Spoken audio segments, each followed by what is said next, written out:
Okay, so we're some 23 coming on for 24 hours since we laid our true overlay. Everything's good, as we would expect, and so now we're ready to get on with grinding and polishing and actually refining the overlay and turning it into the floor that we want.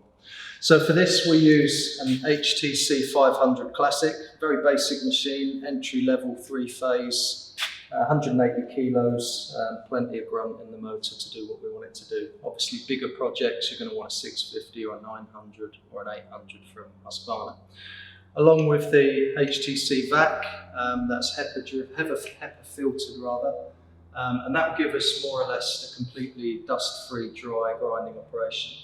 So onto the tooling, we've got this down to a 5-stage process, and we'll start off with our metal cut, which is again from HTC. It's an X4, so it's an 80 grit, and that's going to get me through nice and quick, albeit there's only around about 3/4 millimeter to 1 millimeter in latents.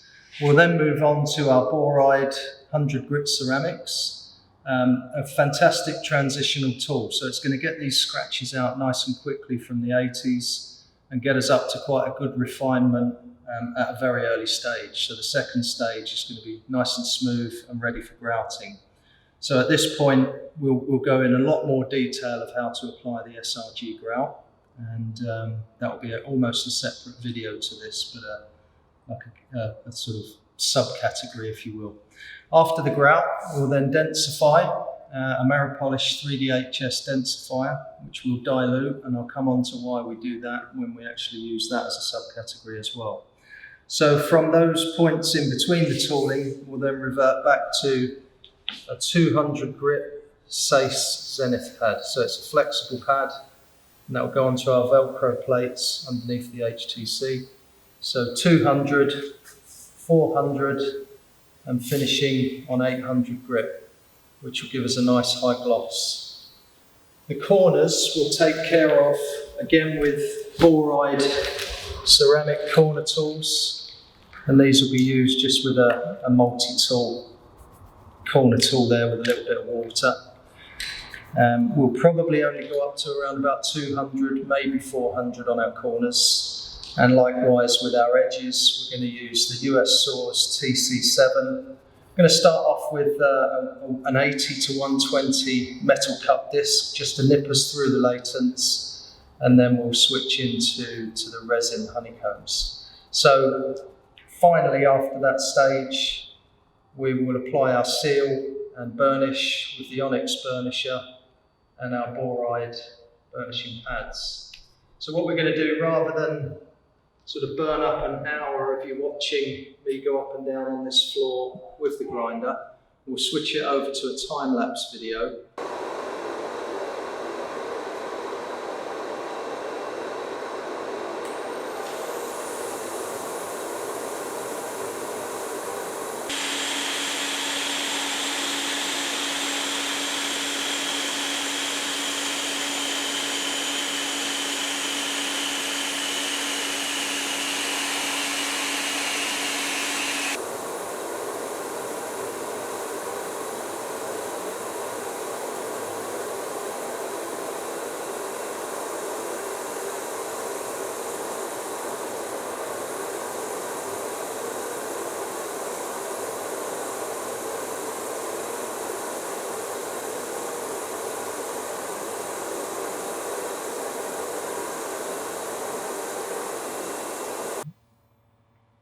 Right, so we've finished our 100 ceramic cut, so the floor's ready for the grout coat now. Metzger Maguire SRG, or Surface Refinement Grout, is what we tend to use. Now, firstly, it's going to fill up your pinholes. Secondly, it's going to add a resinous or a polyurea binder almost into the substrate, which is going to offer you extra repellency, extra strength, and extra gloss.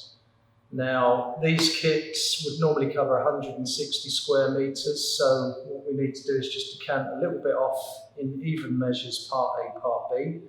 We have a colour pack. In this particular instance, we've got intellectual grey, which is the lightest grey that this comes in, albeit that our floor is more of a khaki on the border of grey, and it will shadow the floor, so you must bear that in mind, that you can't sort of isolate grout with this. It's got to be wall to wall or joint line to joint line, because it will slightly darken the floor. Now, just to make you aware that we've had a bit of a casualty with our corner tool.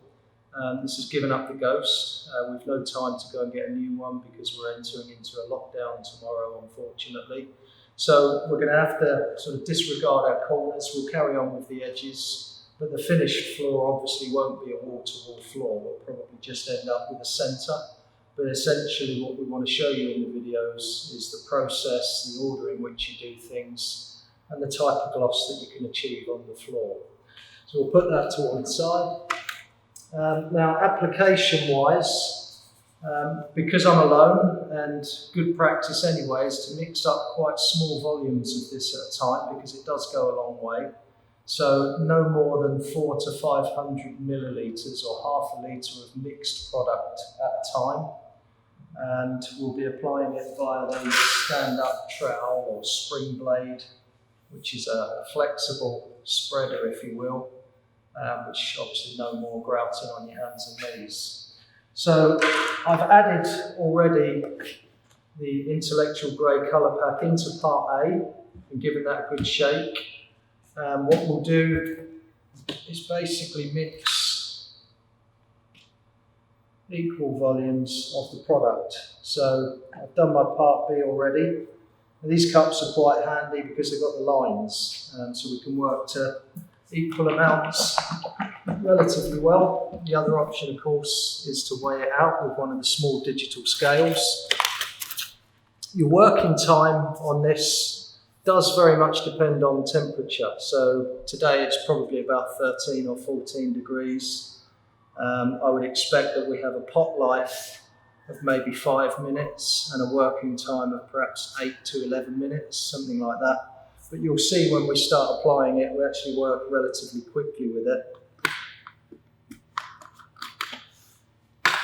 So we'll go with our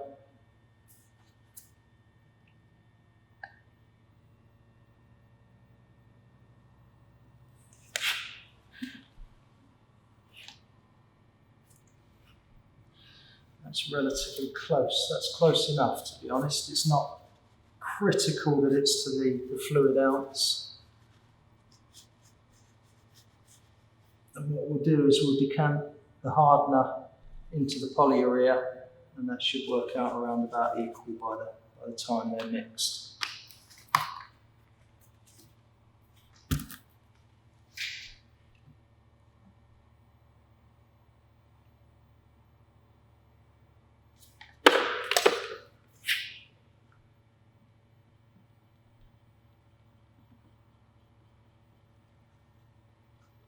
Now to cut off, once it's cured, which is about 45 minutes to an hour, we're going to whip over it again with our 100 grit ceramics, just to take the cap off without cutting too far back into the substrate, because otherwise we'll just go past any pinholes that are present.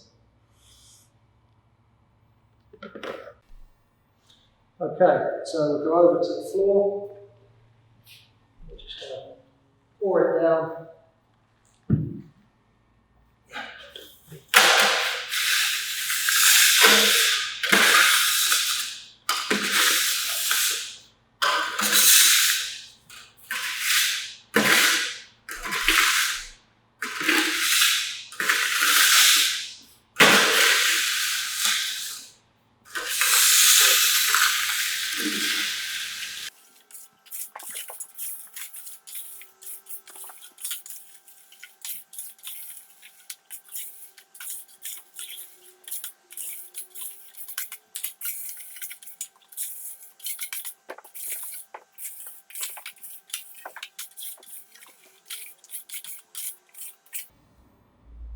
Okay, so our grout coat is now cured.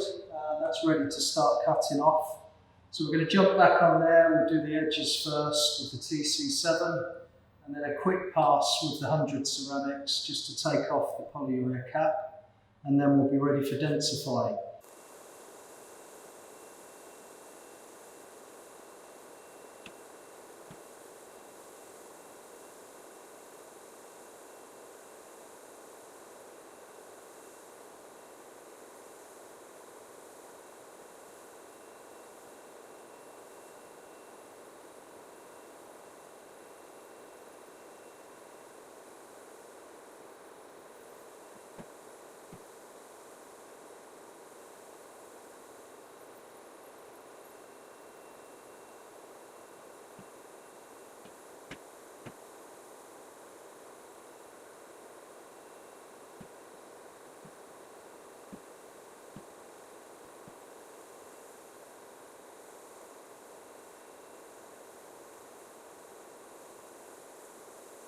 So the densifying of overlays is very much different to when you're densifying concrete. We have a much more dense surface, very few, little or no capillaries because we've grouted it as well. So therefore what I do advocate is to dilute your 3DHS densifier from Ameripolish 50-50 with water. We don't want to overload it with silicate that's left on the top, because in the next stage at 200 grit, you could well get silicate scratching, where the silicate just gets dragged around the floor and we end up with some really ugly helical type scratches that we have to drop right back to sometimes metals to remove. So we will have a more in-depth video on 3DHS and the reaction with concrete. But the positives that it brings to your true overlay are water repellency, because it has potassium silicate in there which repels water, and extra gloss levels, as well as an uplift in the attritional value, making it slightly more harder wearing. So to apply the densifier diluted, we'll be running it through just a regular pump sprayer. We're not going to overload it, we're not going to soak it to rejection and keep it wet like you normally would. This is just almost like a spritz coat to place a bit of silicate in there on repellency. And that will be equalised over the floor using a microfiber mop. Okay, make sure it's clean. It doesn't have to be a hugely expensive microfiber. At the end of the day, we're going to then run some medium discs over it afterwards to cut some of the silicate away. So we're going to basically switch over now to the time-lapse camera, and you'll see all of these operations being completed over the next video.